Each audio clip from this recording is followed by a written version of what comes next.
Rieccoci amici di Rai Sport, si guardano le statistiche in questo intervallo lungo insieme al nostro Sandro De Paul e a Paolo Vazzoler che ringraziamo. Ciao Paolo, grazie per essere con noi, anima e non solo mente in questo momento dirigenziale di Treviso. Paolo, prima del passato, di tutto quello che avete costruito in questi anni, il presente, un -2 all'intervallo contro l'Armani in ritorno in Serie A, 7 anni, a volte lunghi, difficili, non so quanto pensavi che ci avreste messo, però intanto bentornati.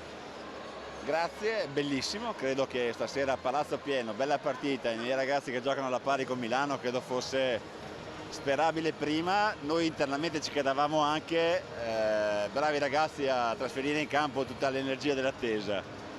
Per me e per chi c'era 7 anni fa, quando fu l'ultima partita contro Treviso contro l'Armani Milano, è stranissimo perché mi ricordo che mi sono fermato 20 minuti dopo la fine della partita a battere le mani perché per me si chiudeva un ciclo, avevo inaugurato il Pala Verde ed era la fine del tutto. Noi c'eravamo, me la ricordo quella gara. E mai avrei pensato che dopo 3 mesi diventavo il presidente, il fondatore di questa storia e che oggi c'erano 5.400 persone a guardare questa partita tifando Treviso.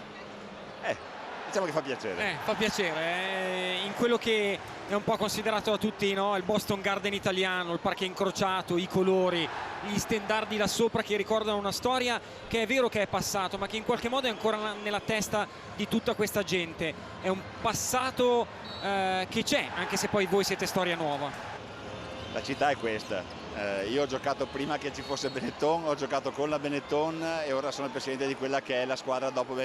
Comunque sulla maglia ha scritto Treviso, per cui questa è la nostra casa, quei trofei li ha vinti la città e li ha vinti questo pubblico, per cui era corretto ricominciare per loro, per la passione che hanno dimostrato e perché 700 bambini potessero vivere il sogno che ho vissuto io. Allora facciamo così, noi apriamo, resta con noi ancora qualche minuto, il libro dei ricordi, andando, è vero, parecchio indietro nel tempo, ma poi anche con la memoria storica molto recente al vostro ultimo successo. Godetevi con noi, Treviso.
Sono cambiati i colori, torniamo a dire, non è passata la tradizione, la storia. Se pensate ai più grandi nomi del passato del basket arrivati in Italia, è difficile che qualcuno sia passato da queste parti fino alla schiacciata di Logan nell'abbraccio finale tra te e Max Menezes. Per alcuni volti visti poteva essere benissimo il Boston Garden.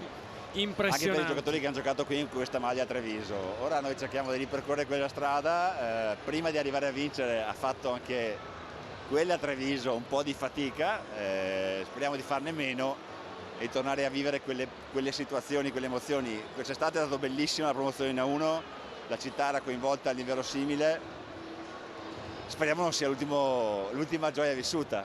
Già essere qui oggi, giocare alla pari, avere davanti 30 partite in cui giocarsela con tutti sarà una cosa emozionante per noi, era quello che volevamo, far vedere che siamo tornati e siamo tornati perché ci meritiamo questo palcoscenico. Buona fortuna Paolo, grazie, intanto buon secondo tempo, noi ci rivedremo più e più volte in questa stagione, grazie al presidente Paolo Vazzoler. Paolo. Brevissima pausa per noi, poi i risultati degli altri campi e saremo di nuovo pronti in postazione con Sandro De Paul per raccontarvi il secondo tempo fra Treviso e Milano.